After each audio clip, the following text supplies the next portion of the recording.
कर्जा लेके कैले रही मकई के खेती। बेसिरभाग मानुष करज लिए करे ना कर्जा लेके कैले रही मकई के खेती।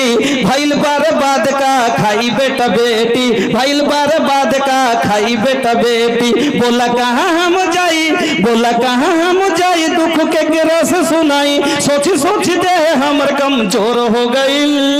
अरे बोला का खाई गरीब बेचारा, ये भुट्टा भैया भोर हो गई। मिली ना मुआवजा तो खा लेम जहर हो, देखी है फसल चढ़ल देह में लहर हो। लहर माने बुझलें तो जलन, कोई जो फसल देखी गतर जलছে तो तोर गतर जलले की।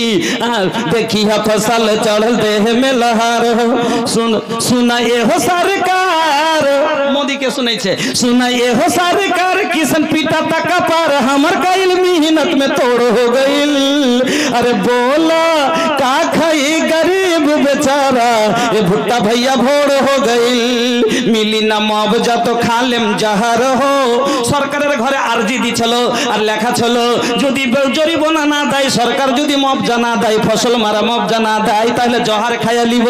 আরে ওরে আল্লাহ, দিলে কতটি দিবে, কয় মাসের দিবে? কুইন্টালের দানা দিলে 1 বোরা দিবে, 5 বোরা দিবে, বাড়ি ভর্তি দানা আপনাকে দিতে পারবে না।